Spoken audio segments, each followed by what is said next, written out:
How are you? Myself Rajan, and today here I am teaching you the accounts subject. Account subject में मैं आपको 11th class की accountancy करा रहा हूं. 11th क्लास की अकाउंटेंसी में आपका यूनिट नंबर 3 जिसका नाम है जनरल प्रॉपर. जनरल प्रॉपर में लेक्चर नंबर 12. जो हमारे 1 to 11 लेक्चर है वहां पर हमने आपको परचेज ऑफ गुड्स की एंट्री कराई, परचेज ऑफ एसेट्स की एंट्री करवाई, सेल ऑफ गुड्स की एंट्री करवाई, सेल ऑफ एसेट्स की एंट्री करवाई, और साथ ही साथ हमने आपको ट्रेडिंग डिस्काउंट के बारे में बताया, कैश डिस्काउंट के बारे में बताया, पार्शली पेमेंट के बारे में बताया, फुली पेमेंट के बारे में बताया कि पार्शली अगर हम उस टाइम पर जैसे कुछ अमाउंट का कुछ हिस्सा पे करते हैं और कुछ हिस्सा उधार में रखते हैं, फुली पेमेंट में जैसे अगर हम पूरी की पूरी अमाउंट ही कुछ दिनों बाद पे करते हैं, उसका भी हमने आपको जनरल एंट्री बताई. और साथ ही साथ हमने आपको सेल्स रिटर्न और परचेज रिटर्न के बारे में बताया. और साथ ही साथ हमने आपको जो कॉन्सेप्ट करवाए थे वो कॉन्सेप्ट थे बैड डेट के. श्योर. आज हम आपको कुछ और नया करवाना चाहेंगे. आज हम आपको करवाएंगे एक्सपेंसेस. एक्सपेंसेस एक्सपेंसेस का मतलब क्या होता है? सर एक्सपेंसेस आपके एक्सपेंसेस होते हैं, खर्चे होते हैं. किस अकाउंट में आते हैं? पहले तो ये सर ये आते हैं नॉमिनल अकाउंट में. रूल क्या बनता है इनका? रूल बनता है सर डेबिट में ऑल एक्सपेंसेस एंड लॉसेस और क्रेडिट में all income and gain. Credit में ऑल इनकम एंड गेन. सो ये रूल के अकॉर्डिंग सर क्या होंगी? रूल के अकॉर्डिंग ये डेबिट होंगी. सर ये रूल के अकॉर्डिंग हमेशा डेबिट होगी.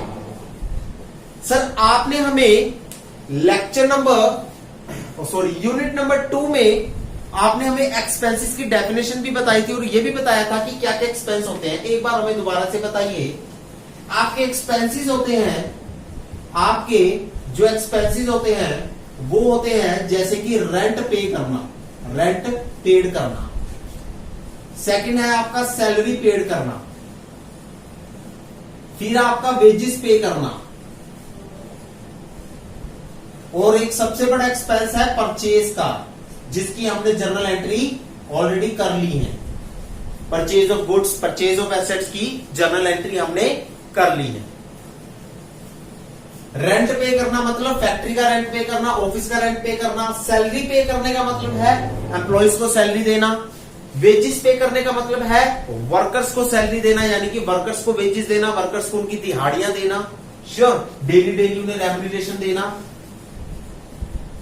उसके बाद इलेक्ट्रिसिटी बिल पे करना, इलेक्ट्रिसिटी बिल पे करना, ये भी आपका भी एक्सपेंस होता है. श्योर. उसके बाद आपके पास आता है लॉसेस. उसके बाद आपके पास आते हैं लॉसेस.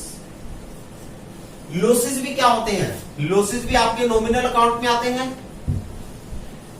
नॉमिनल अकाउंट का रूल होता है डेबिट में all expenses and losses, credit में ऑल इनकम एंड गेन. तो रूल के अकॉर्डिंग ये क्या होते हैं? डेबिट होकर चलते हैं. तो इनका आंसर क्या आता है? डेबिट. लॉसेस में आपके पास क्या क्या आती हैं फिगर्स? आपके पास आती हैं loss by fire, loss by theft,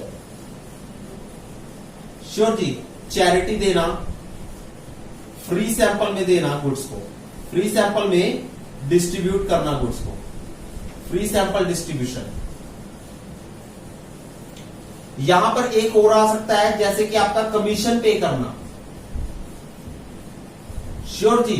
interest पे करना. श्योर जी. डेप्रिसिएशन आ सकता है. डेप्रिसिएशन आपका लॉस होता है. डेप्रिसिएशन यहां आएगा. Depreciation on fixed asset. पता है ना डेप्रिसिएशन क्या होता है? सर हमें नहीं पता डेप्रिसिएशन क्या होता है. ओके. डेप्रिसिएशन होता है एसेट का नुकसान, फिक्स्ड एसेट का नुकसान. जैसे सपोज करो मैं बाइक लेकर आया.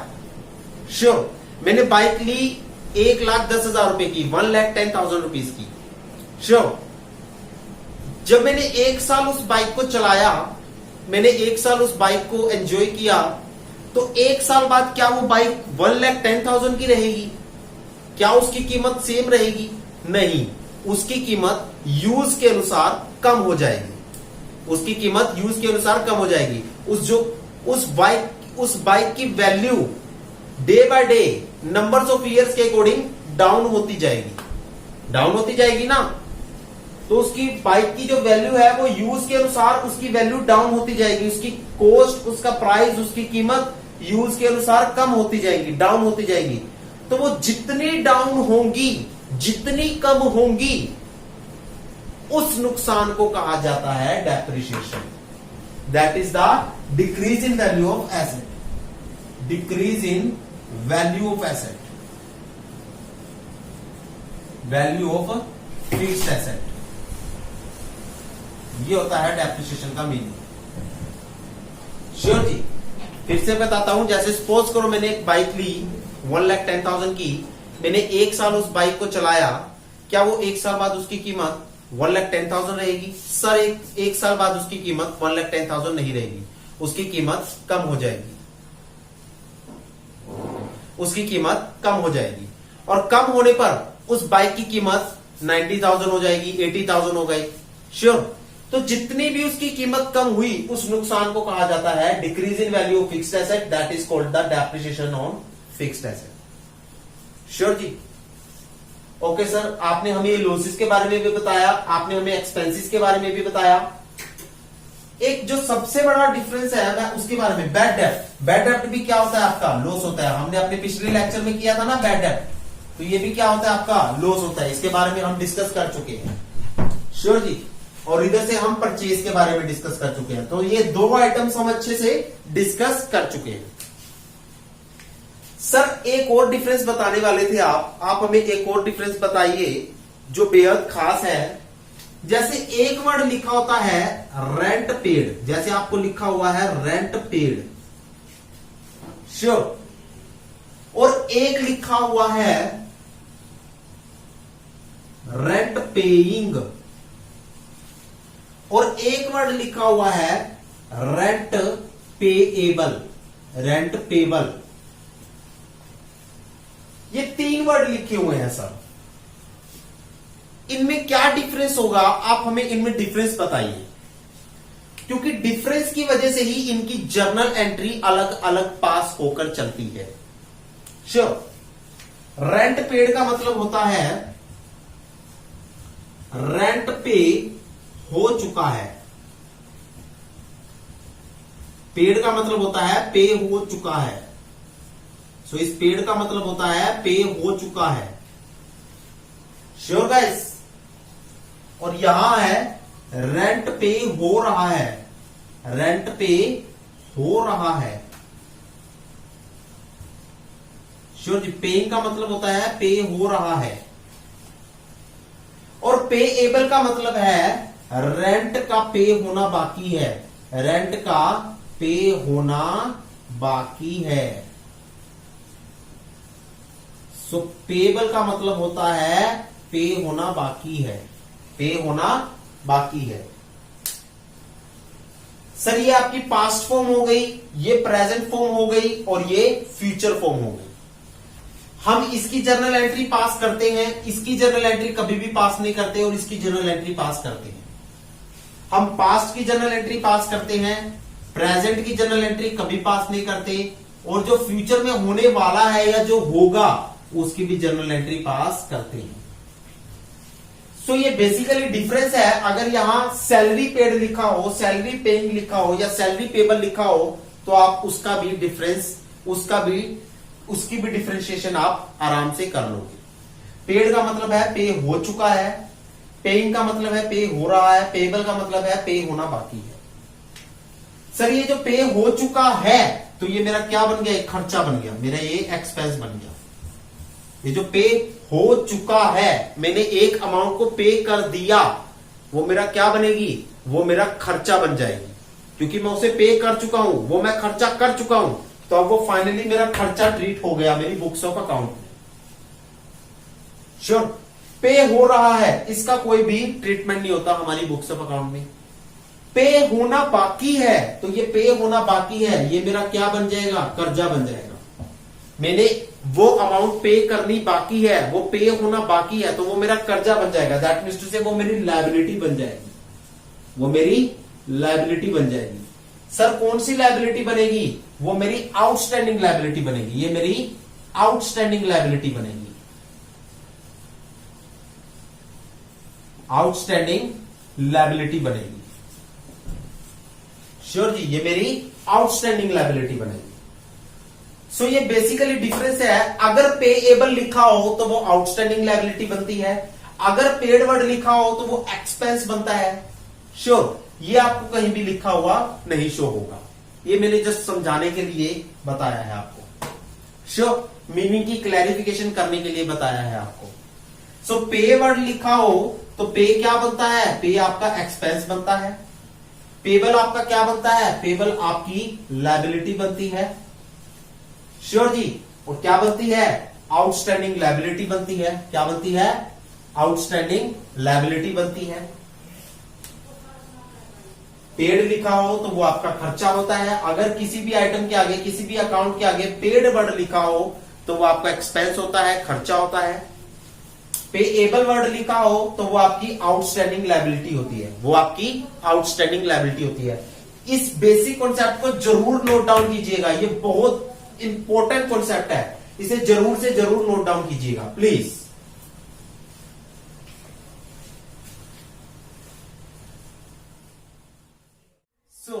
नेक्स्ट जो आपके पास जर्नल एंट्री आती है वो है एक्सपेंसेस की। एक्सपेंसेस की जर्नल एंट्री है। सपोज करो मेरे पास क्वेश्चन आया, paid salary to employ, paid salary to employ ₹1,00,000। देखिए, जब आपके पास एक्सपेंसेस की जर्नल एंट्री आएगी, जब आपके पास कुछ इस तरह से वर्ड लिखा होगा, तो आपने किस किस वर्ड को उठाना है? आपने सिर्फ पेड वर्ड को उठाना है और सैलरी वर्ड को उठाना है। श्योर जी, एम्प्लॉय को आपने नहीं लेना, एम्प्लॉय को नहीं लेना, इन दो वर्ड्स को लेना है। श्योर जी, ये रूल है। जब आपके पास एक्सपेंसेस की जर्नल एंट्री आती है या इनकम की जर्नल एंट्री आती है तो आपने दो ही वर्ड्स को उठाना है। आपने दो ही वर्ड्स को उठाना है, पेड या फिर एक्सपेंसेस का नाम। एक तो पेड, दूसरा एक्सपेंसेस का नाम, और इनकम में रिसीव और इनकम का नाम। सिर्फ दो ही वर्ड को उठाना है, एक्सपेंसेस में पेड और एक्सपेंसेस का नाम, इनकम में रिसीव और इनकम का नाम, बस। और कुछ भी नहीं आपने रिकॉर्ड करना अपनी जर्नल एंट्री में। पेड का मतलब क्या होता है? Cash paid. क्या मतलब होता है? Cash paid. कैश आपकी क्या होती है? एसेट हो रही है, तो एसेट पेड हो रही है तो मतलब गोज आउट हो रही है। सर ये रियल अकाउंट में आती है। इसका रूल लगता है डेबिट में व्हाट यानी कि एसेट्स का कम्स इन, और क्रेडिट में व्हाट यानी कि एसेट्स का गोज आउट।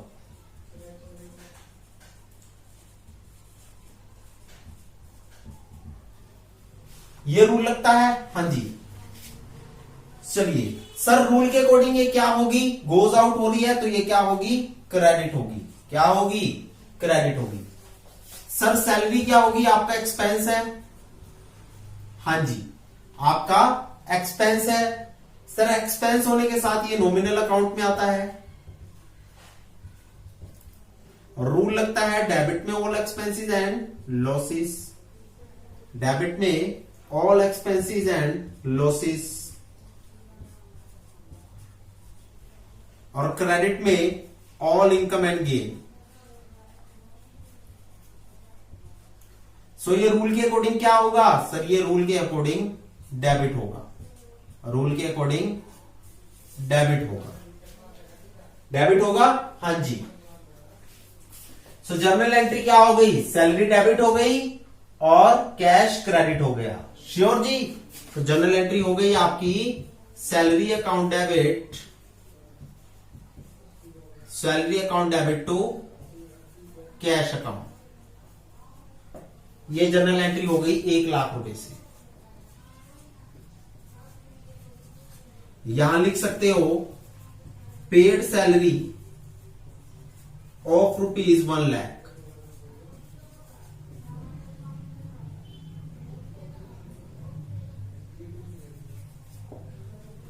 Sure guys? तो जब भी आपको एक्सपेंसेस की जनरल एंट्री करनी हो, एक्सपेंसेस की जनरल एंट्री में सिर्फ दो ही वर्ड्स को उठाना, एक तो पेड वर्ड को और दूसरा एक्सपेंसेस को, एक तो पेड वर्ड को और दूसरा एक्सपेंसेस को।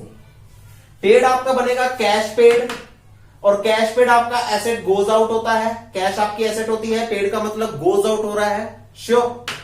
सो रियल अकाउंट में आते हैं, रूल है डेबिट वर्ड यानी कि एसेट्स का कम्स इन, क्रेडिट वर्ड यानी कि एसेट्स का गोज आउट, तो रूल के अकॉर्डिंग ये क्या होगी? क्रेडिट होगी। सैलरी आपका एक्सपेंस है, नॉमिनल अकाउंट में आता है, डेबिट में all expenses and losses, credit में ऑल इनकम एंड गेन, तो रूल के अकॉर्डिंग ये डेबिट होगा। सो आपका ये जर्नल एंट्री बनती है salary account debit to cash account 1 lakh से। Sure guys? So this is the proper journal entry, note down कीजिए इसे।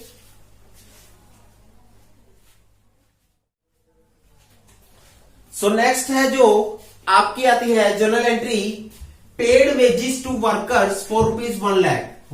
वेजेस हम किसे पे करते हैं? वर्कर्स को पे करते हैं, फैक्ट्री में काम करने वाले मजदूरों को पे की जाती है वेजेस। वेजेस का मतलब है दिहाड़ियां।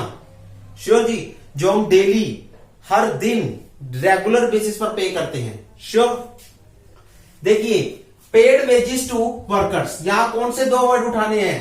पेड और खर्चे का नाम। पेड और खर्चे का नाम। खर्चे का नाम क्या है? वेजेस।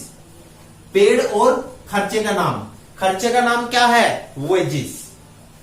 पेड कन्वर्ट होता है कैश पेड में। कैश आपकी एसेट है, पेड का मतलब गोज आउट है, रियल अकाउंट में आती है। रूल बनेगा डेबिट वट यानी कि एसेट्स का कम्स इन, क्रेडिट वट यानी कि एसेट्स का गोज आउट। सो ये रूल के अकॉर्डिंग क्रेडिट होगी, रूल के अकॉर्डिंग क्रेडिट होगी। और देखिए जी, कैश आपकी एसेट है, पेड का मतलब वो गोज आउट है, तो एसेट्स आपकी रियल अकाउंट में आती है। रूल बनता है डेबिट में वट यानी कि एसेट्स का कम्स इन, क्रेडिट में वट यानी कि एसेट्स का गोज आउट, तो रूल के अकॉर्डिंग ये क्रेडिट होगी। चलिए सर, वेजेस आपकी एक्सपेंस है, एक्सपेंस नॉमिनल अकाउंट में आती है।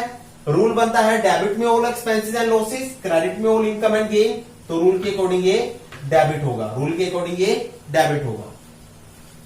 सर हमारा जर्नल एंट्री हमारी क्या बनेगी? जर्नल एंट्री हमारी बनेगी wages account debit to cash account. Wages debit हो रही है, देखिए वेजेस आपकी डेबिट हो रही है, हाँ जी। कैश आपकी क्रेडिट हो रही है, हाँ जी। तो wages account debit to cash account, 1 lakh रुपए आपकी रकम थी, 1 लाख रुपए रकम लिख दी। यहां लिख देंगे, नरेशन में हम थोड़ा सा चेंजेस करेंगे, नरेशन में लिखेंगे पेड वेजेस ऑफ ₹1 लाख। सो किसे भी आप अपनी नोटबुक्स में नोट डाउन कीजिए।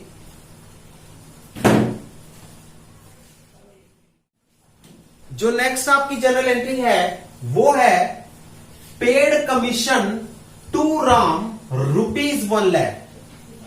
सर हमें इसमें क्या राम वर्ड को यूज करना है? अपनी जनरल एंट्री में क्या राम को रिकॉर्ड करेंगे? नहीं, मैंने कहा था जब एक्सपेंसेस की जनरल एंट्री की जाती है तब आपको सिर्फ पेड वर्ड को उठाना है और सिर्फ एक्सपेंस के नाम को उठाना है। आपको सिर्फ पेड वर्ड को उठाना है और एक्सपेंस के नाम को उठाना है, और इसके अलावा अगर कोई भी वर्ड हो, पर्सन का नाम हो, कुछ भी हो, वट एवर, आपको किसी भी वर्ड को नहीं उठाना। श्योर जी? हाँ, अगर यहां लिखा हो कि paid commission to Ram ₹1 lakh through cheque, through cheque, sure जी, तब ये चेक भी रिकॉर्ड होगा, तब ये चेक भी रिकॉर्ड होगा। पेड तो रिकॉर्ड होगा ही होगा, कमीशन भी और चेक भी रिकॉर्ड होगा। जब आपको एक्सपेंस की एंट्री करनी है, आपको सिर्फ 2 वर्ड उठाने हैं, एक तो पेड उठाने हैं और कमीशन उठानी है। अगर चेक वर्ड लिखा हो तो चेक वर्ड भी उठाना है, अदरवाइज इसके अलावा किसी और वर्ड को आपको अपनी जर्नल एंट्री में रिकॉर्ड नहीं करना। सर चेक और पेड क्या बन जाएगा? चेक पेड बन जाएगा। चेक और पेड क्या बन जाएगा? सर चेक पेड बन जाएगा। ये क्या बन जाएगा? चेक पेड बन जाएगा। चेक पेड का मतलब क्या होता है? चेक पेड का मतलब होता है बैंक पेड।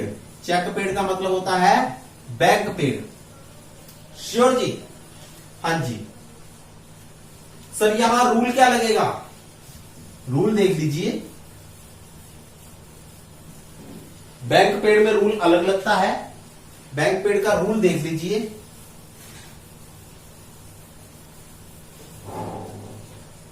हाँ जी, बैंक पेड है। बैंक कौन होता है आपका? बैंक एक पर्सन होता है सर, यस पर्सन होता है। पर्सन किस अकाउंट में आता है? हाँ जी, बैंक कौन होता है? बैंक एक पर्सन होता है। पर्सन किस अकाउंट में आता है?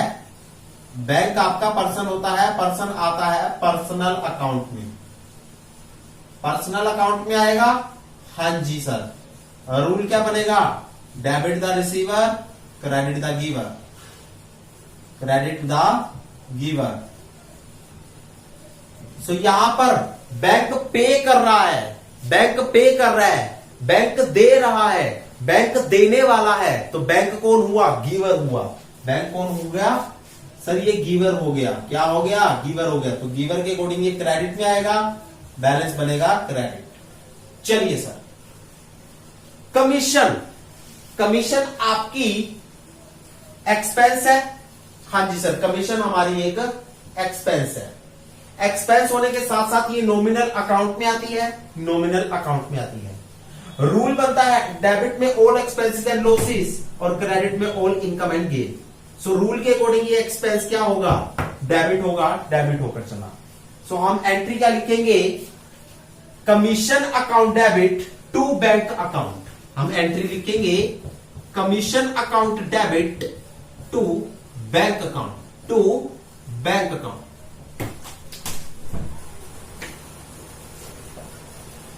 कितने से? 1 लाख रुपीज से। कितने से? 1 लाख रुपीज से। सो यहां लिख देंगे commission paid, commission paid ₹1 lakh through cheque. किसके थ्रू पे की है? चेक के थ्रू पे की है। चलिए सर, यहां हम अपनी ये नरेशन लिख देंगे। आपने नरेशन भी लिखना सिखा दिया, आपने जर्नल एंट्री भी सिखा दी। चलिए जी,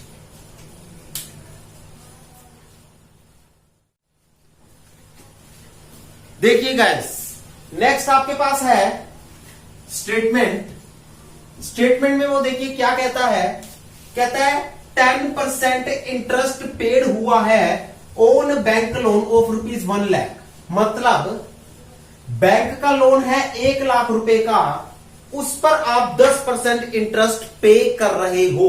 बैंक का लोन है 1 लाख रुपए का, उस पर आप 10% इंटरेस्ट पे कर रहे हो। सर सबसे पहले तो बैंक लोन कितना हुआ? वर्किंग नोट बनाइए। बैंक लोन कितना हुआ बता दीजिए? 1 लाख का। Sure ji. Interest on bank loan कितना हो गया? इंटरेस्ट ऑन बैंक लोन कितना हो गया? 1 लाख का 10% सर 10,000 रुपया। चलिए, ये तो बात हमें समझ में आ गई, आसान थी। नेक्स्ट, अब हमने इसमें से क्या क्या वर्ड उठाने हैं? एक तो पेड वर्ड उठाना है, एक इंटरेस्ट वर्ड, बस। श्योर जी। और बैंक का जो इंटरेस्ट होता है हम बैंक के थ्रू ही पे करते हैं ना, बैंक का इंटरेस्ट हम बैंक के थ्रू ही पे करते हैं। हाँ जी, तो पेड वर्ड क्या बन जाएगा? बैंक पेड बन जाएगा। क्या बन जाएगा? बैंक पेड बन जाएगा। तो ये कौन होता है? आपका पर्सन होता है, पर्सनल अकाउंट में आता है। यस सर, बैंक का इंटरेस्ट बैंक के थ्रू ही पे करते हो ना। जब आप कोई बैंक से लोन लेते हो और उसका इंटरेस्ट पे करते हो तो बैंक के थ्रू ही पे करते हो। हाँ जी, तो पेड वर्ड बन जाएगा बैंक पेड। आपका पर्सन है, पर्सनल अकाउंट में आएगा। रूल बनेगा डेबिट में the receiver and credit the giver.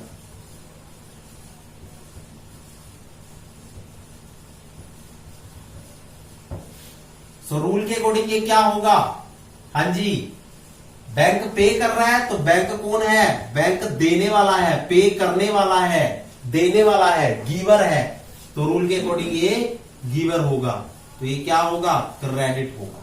क्या होगा? क्रेडिट होगा। बैंक पे करने वाला है, बैंक देने वाला है, बैंक गिवर है, तो रूल के अकॉर्डिंग ये क्या होगा? क्रेडिट होगा। सर इंटरेस्ट हमारा क्या होता है? इंटरेस्ट हमारा एक्सपेंस होता है। चलिए जी, बहुत बढ़िया बात। नॉमिनल अकाउंट में आता है। चलो जी, नेक्स्ट रूल क्या बनता है? डेबिट में आते हैं ऑल एक्सपेंसेस और क्रेडिट में आती हैं ऑल इनकम।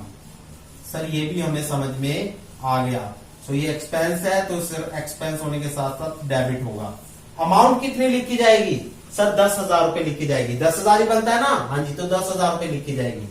सो आप क्या करेंगे, इंटरेस्ट डेबिट हो रहा है, बैंक क्रेडिट हो रहा है, तो interest account debit to bank account. Narration journal entry बनेगी interest on bank loan, interest on bank loan account debit to bank account. याद रखिए, जब आप इंटरेस्ट पे कर रहे हो किसी और का, तो आप कैश के थ्रू भी पे कर सकते हो, चेक के थ्रू भी पे कर सकते हो। दैट मीन्स टू से कैश के थ्रू भी पे कर सकते हो, बैंक के थ्रू भी पे कर सकते हो। लेकिन जब आप इंटरेस्ट पे करते हो बैंक लोन का, आप उस इंटरेस्ट को सिर्फ बैंक के थ्रू ही पे करते हो।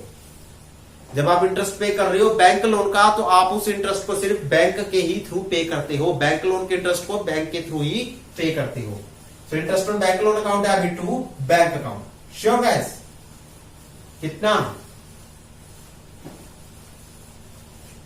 10,000 रुपए? हाँ जी सर, 10,000 रुपए लिख दिए। यहां लिखना है paid 10% interest on bank loan, interest on bank loan of ₹1 lakh. चलिए, ये हो गया आपका।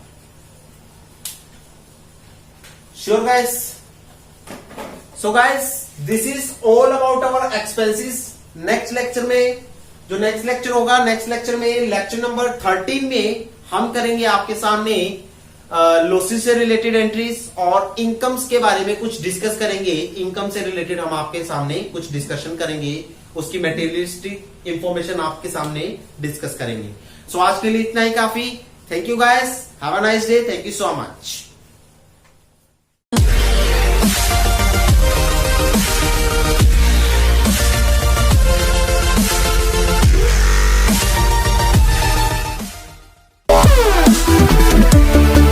We'll be right back.